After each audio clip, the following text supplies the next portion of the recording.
The desert wind arrived first, a low and lonely howl threading through the brittle boards of the railway station, rattling a sun-bleached sign that read Calico Junction.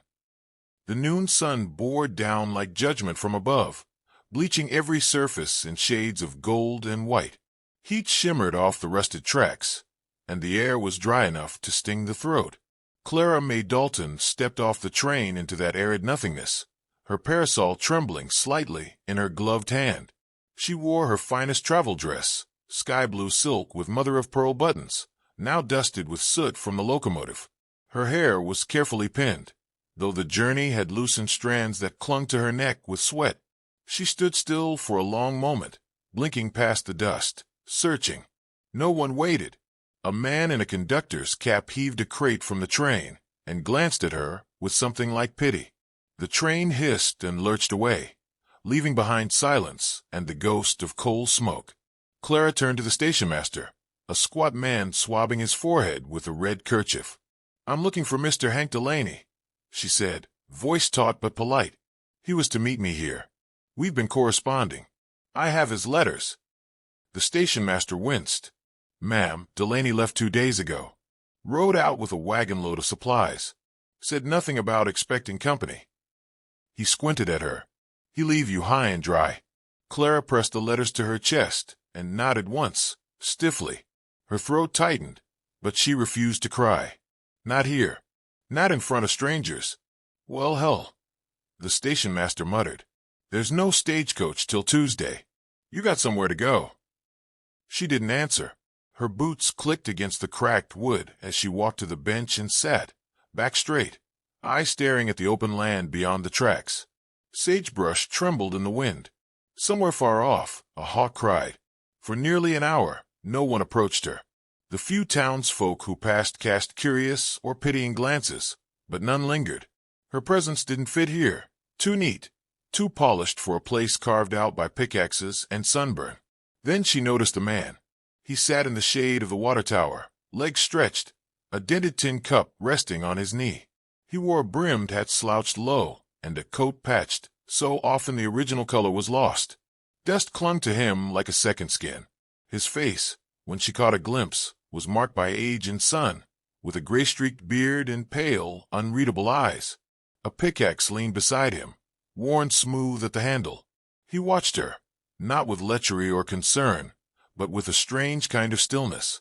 When their eyes met, he rose slowly, limping slightly on his left leg. "You been left," he said, his voice low and rusted like a shudder in the wind. Clara stiffened. "That's hardly your concern." He nodded once, accepting the rebuke. Didn't mean offense. He tipped his hat. "Name's Silas Boon. I prospect up the North Ridge." She gave him a guarded look, unsure if that was meant to impress or distract. "You ain't got shelter," he said, voice flat as a shovel blade. "Storm's coming. Desert one. Dust, not rain. Hits hard and fast." She glanced up. The horizon was already bruising with copper clouds. "There's a shack I keep 3 miles out," he continued. "Won't offer more than a cot and firewood, but you won't choke on grit there." "I'll wait at the station," she said. He gave a slight shrug. "Your choice, miss." He turned, collected his tools, and walked toward his mule, tied beneath the shade of a mesquite tree. As he mounted, the wind rose to a shrill whistle. The air thickened. The stationmaster glanced up from behind his desk and muttered, "That ain't no bluff. If Boon says a storm's coming, you'd best believe it." The dust came like a curtain, fast and golden and blinding. Clara coughed, covered her mouth with a kerchief, and looked back toward where Boon had ridden. He had paused on the ridge, waiting, not urging, not calling, just watching. She stood, gathered her skirts, and ran after him. They rode in silence. The mule was slow but sure-footed, and Silas offered her the saddle without comment, leading on foot with a thick rope. Clara clung to the pommel, every jolt of the trail sending pain through her spine. The wind stung her face and blurred the horizon into smears of ochre and gray. They reached the shack just as the full force of the storm hit. It was a single-room structure half dug into the canyon wall, reinforced with stones and timber. Inside it was dark, cool, and blessedly still. Silas lit a lantern and set it on a crate. The walls were lined with shelves of canned beans, old tools, and hand-rolled maps. A cot stood in the corner. He spread out a bedroll near the fire pit for himself. "You can rest there," he said, gesturing toward the cot. "Ain't had company in years." She hesitated at the door, eyeing the rifle propped against the wall. "I don't hurt folks," he added.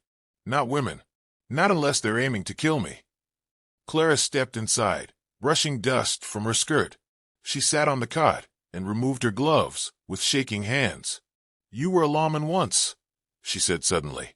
He froze while uncorking a jug. "What makes you say that? You walk like you've worn spurs most your life. You watch people's hands before you meet their eyes. And you don't flinch at silence." She tilted her head. "That's not how a prospector carries himself." Silas looked at her a moment, then offered a faint smile. "You're sharper than you look, Miss Dalton." "Clara." "Then you're sharper than you let on, Clara." Outside, the storm raged like a choir of the damned. But within the humble shelter, there was a fragile peace, born not of trust, but of necessity. "You planning to find him?" Silas asked after a while. "Delaney."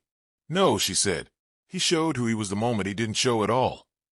Silas nodded, poured her a cup of water, and returned to his bedroll. The lantern flickered. In the silence, they listened to the land scream. And somewhere deep in Clara's chest, the ache of abandonment began to shift, hollowed out by wind, filled slowly by fire.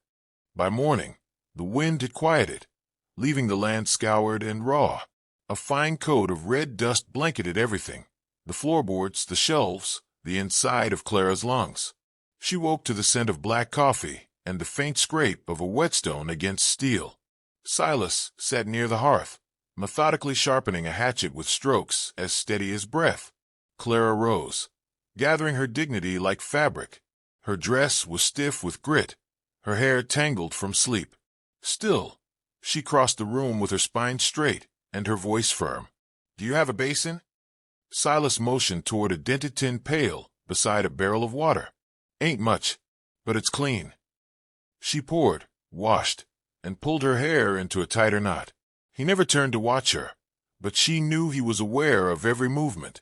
The silence between them was no longer heavy. It had shifted into something taut and watchful, like the space between two cards before one falls. Outside, the canyon lay still, the earth warm from the sun and quiet as a held breath. Clara stepped into the light with a tin cup of coffee and looked out across the broken ridgeline. It was beautiful in a hard, unforgiving way, like a kingdom built for ghosts. "I suppose I should be grateful," she said. "You didn't have to bring me here." "You looked like you might break," Silas replied, sipping from his own cup. "And I don't like watching people break." "Have you seen many?" she asked. He didn't answer, just stared out toward the desert, like it owed him something. That day, Clara swept the floor, cleared cobwebs from the corners, and straightened shelves. She made a stew from beans, onions, and dried meat. Silas said little, but he didn't stop her. In the afternoon, he showed her how to pan for gold in a narrow stream behind the shack. The process was slow, tedious, more mud than glitter. But she listened. She watched. And when she found a flake no larger than a freckle, Silas gave a quiet grunt that might have been approval. That night, they ate beneath the stars, knees touching beneath a battered table outside the shack. The lantern's glow flickered, casting his face in angles, rough, lined, and distant. "You said you used to be a lawman," Clara ventured. He paused, then nodded. "Deputy Marshal. Out of Tombstone. Long time ago." "What happened?" Silas's eyes dropped to the tin bowl in his hand. "There was a gang. Bannister boys. Robbed coaches. Held up banks. One day, they killed a woman and her child in Dodge. My partner and I tracked them to a gulch near Black Rock. Got ambushed." Clara waited. "I took 3 bullets. Woke up in a doctor's tent with a dead badge in my hand. Partner didn't make it." A long silence stretched between them. "And the Bannisters?" "Got away," he said. For a while, the past settled around them like ash. Clara didn't press further. She saw the wound still fresh beneath the scar. Later, as the fire burned low, Clara stared into the flames. My father died when I was 16, she said. My stepfather didn't much like me. Said I was more trouble than a mule with a limp. I read too much, talked too little. I wasn't going to get a husband back home. Too plain, too proud. So I answered an ad. Silas looked at her. That ain't weakness. No, she agreed. But it feels like foolishness. He gave a slow nod, as if conceding the point. The next day brought riders. Not to the shack, but to the trading post 5 miles east. Silas returned from a supply run, with eyes like steel and dust on his boots. Trouble, he said. 2 men asking about the gold shipments coming through Prescott. Rough types. Wore their guns too high and talked too low. Clara's grip tightened on the ladle in her hand. Bannister. Could be. He unrolled a map on the table, pointing to the routes the shipments usually took. If they're planning something, they'll hole up in the canyon town near Calico Junction. Abandoned buildings. High ground. Good cover. What will you do? She asked. Nothing, he said flatly. Ain't my fight. She stared at him. You said they killed your partner. They did. And they're back. He met her gaze, his jaw tightening. You don't get it. Law's not just a badge. It's blood. It's choices you live with long after the shooting stops. Clara turned back to the stove, but her hands trembled. That night, sleep was thin. She lay on the cot, staring at the ceiling. The desert beyond the walls pulsed with crickets and wind. And beneath it all, she could feel it movement. Fate shifting like sand underfoot. She rose in the early dark. Her dress rustled as she crouched beside Silas's bedroll. He didn't stir. Under the cot, tucked inside a latched chest, she found it. A leather holster. Twin pistols, not rusted relics, but polished, oiled, and deadly. A sawed-off shotgun nestled beside them. And at the very bottom, a badge. She touched the star with 2 fingers, then looked up. Silas stood over her, silent as a shadow. You were never supposed to see that, he said. Clara stood slowly. Then why keep it? His expression didn't change. Because forgetting don't make it disappear. She met his gaze. And neither does hiding. They stood in the low glow of the dying fire. 2 ghosts who had not yet decided whether to haunt or fight. Outside, a lone coyote howled across the canyon. Inside, something old stirred in the bones of a man who once chased justice, and the heart of a woman who no longer ran from pain. 3 days later, the outlaws rode in like they owned the land. It began with a buzz in the canyon air, not unlike the prickle that warns of a rattlesnake just before the strike. Clara was out near the creek, rinsing linens in the frigid water, when she saw them. 5 shapes on horseback kicking up dust as they rode along the ridge trail. Black coats, rifles slung low, one with a red bandana tied around his throat like a wound. They didn't spot her. Not yet. She ducked low, heart hammering. By the time she returned to the shack, breath ragged and skirts clutched in her fists, Silas was already watching from the doorframe, his face carved from stone. They're here, she said. I know. He had his shotgun resting across his arms. Not brandished, not cocked, just there. Like a promise waiting to be kept. Clara moved inside, shut the door quietly. What are they after? Same thing they've always been. Gold. Guns. Fear. He stepped back into the shadows. There's a wagon due through the canyon tomorrow. Supply line for the miners in Prescott. They'll hit it. Quick and hard. You could warn them. They'd never make it in time. Roads are narrow. No room to turn around once you're in that pass. Clara swallowed. Then we stopped them. Silas gave a quiet, almost bitter laugh. You said it yourself, she replied. They kill. They run. They vanish. You're the only one who's ever made them bleed. He looked at her for a long time. You don't even know how to shoot. I didn't know how to survive in the desert either. But I'm still standing. The wind picked up outside, whispering through the cracks in the wall like the breath of 1,000 dead. Silas turned toward the weapon chest and opened it without another word. They spent that night preparing. He showed her how to handle the pistol, how to aim, brace, breathe. She learned quickly, but her hands trembled when she pulled the trigger. The kick surprised her, the sound worse. Still, she reloaded, aimed again. Practice dulled the fear. Not erased it, just buried it deeper. Silas taught her where to stand at a firefight, how to use terrain, where bullets tend to go when men panic. He didn't praise her, but he didn't stop her either. By dawn, they had moved crates to the shack roof and filled them with gravel for cover. Clara lined the ridge trail with loose stones and broken brush, enough to spook a horse or trip a careless boot. They rigged wire and pulled taut cords across narrow passes. Simple things. Subtle. But they slowed the enemy. And when morning light broke over the ridge, casting long gold fingers across the red earth, Clara waited with a rifle balanced in her lap. Her heart felt like a drum in a war party. She wore Silas's spare coat, sleeves rolled to her elbows, hair tied back. There was no lace, no silk left in her. Only grit. The outlaws arrived just after noon. They came slow, cautious. 5 men. 1 with a shotgun, 2 with pistols drawn. The one in front, broad-shouldered, with a crooked hat and a snake tattoo coiled down his neck, scanned the bluff ahead. He was the leader. You could see it in the way the others shifted around him. They weren't laughing now. Their smiles were gone. Clara watched from a rock outcropping, half hidden by brush. Her pulse thundered. Silas knelt beside her, eyes narrowed. That's Gage Bannister. Clara had expected more. A monster, a demon, something towering. But Gage looked like a man. Worn, dirty, with a scar down his jaw. Just a man. That made it worse. He raised a hand. His crew spread wide across the trail. They're flanking, Silas said. They smell a trap. They're right. He nodded grimly. But they don't know how many of us there are. Clara smiled faintly.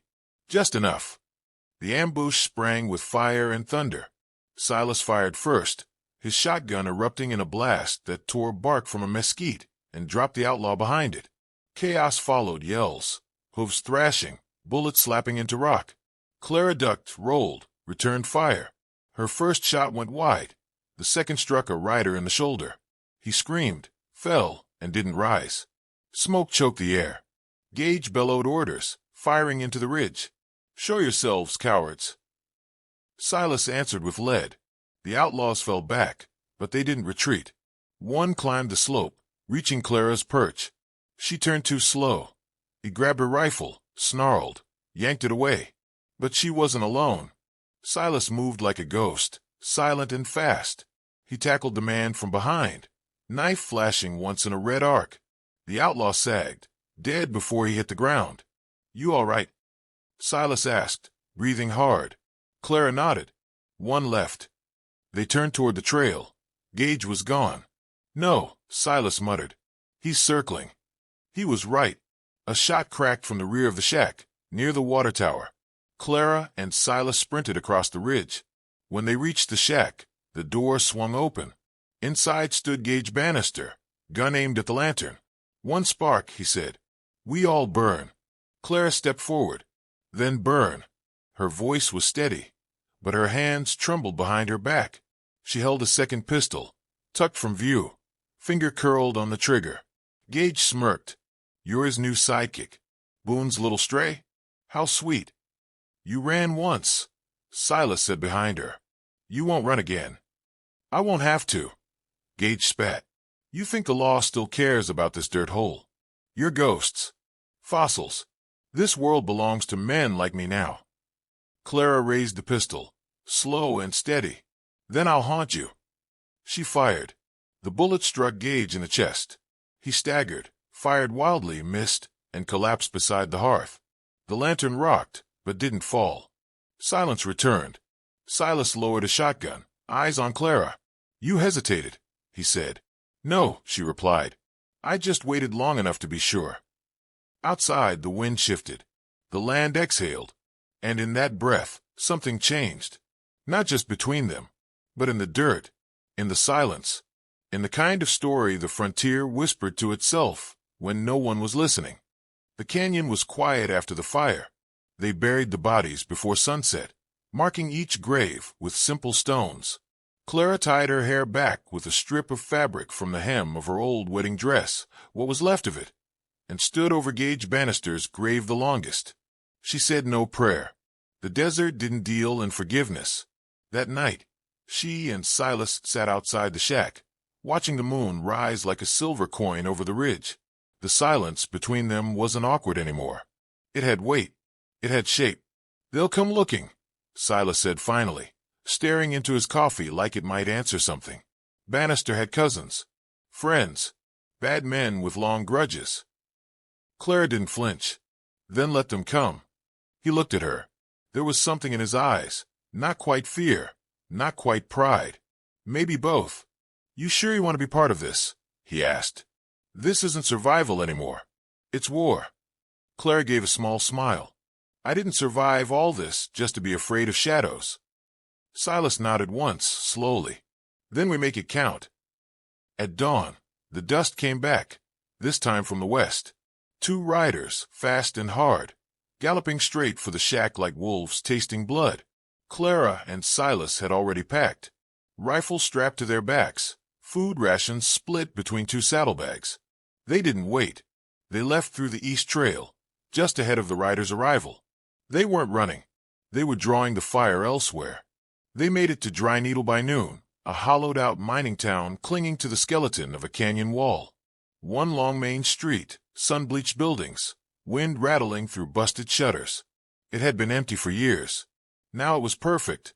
Silas set up across from the old saloon, rifle resting on the window ledge of the sheriff's office. Clara climbed to the roof of the hotel ruins, her eyes scanning the horizon. She saw them just before sundown, 6 men on horseback, riding with the kind of hunger that meant revenge. She recognized one, Luke Bannister, Gage's younger brother. Meaner, quieter, the kind of man who shot first not out of panic, but patience. They didn't come in yelling, didn't draw guns or start fires. They rode in silent as snakes, dismounted, and began to search. Clara felt sweat bead behind her ears. Her finger hovered near the trigger. "Wait," came Silas's voice, low in her ear from the tin speaker they'd rigged between buildings. "Let them scatter." She did. It took all her will. The outlaws split, 2 into the saloon, 1 toward the stable, 2 toward the jailhouse. Luke remained in the street, his eyes scanning the rooftops. "I know you're here, Boon," he shouted. "My brother was a bastard, sure, but he was our bastard. You don't get to clean your conscience with his blood." Clara's jaw tightened. "He drew first," Silas said through the line. "You know it." Luke laughed, cold and low. "You think anyone cares about truth out here? All they'll remember is who's left standing." A pause. Then, "Now." Clara fired first. Her bullet caught the outlaw near the saloon steps in the thigh. He collapsed, screaming. Silas followed, his shot dropping another man as he dove behind a trough. The street exploded into gunfire. Smoke. Shouts. Thunder. Clara rolled, ducked, reloaded. The wood beside her shattered from a wild shot. She shifted left, leaned into her aim, and fired again. One more man fell, but they were closing in. Luke sprinted across the street, ducking between barrels. Clara lost sight of him. Silas called out, "Left side." But too late. Luke fired upward, the bullet grazing Clara's shoulder, spinning her backward. She cried out, pain burning deep. She crawled behind the chimney stack, gasping. Blood soaked through the coat. Her hands shook. Below, Luke advanced slowly. "Stay down, Boon," he shouted, "or I'll put her down next." Silas stepped out from the shadows near the sheriff's door. "You'll have to go through me." Luke grinned. Gladly. They faced each other in the middle of the street.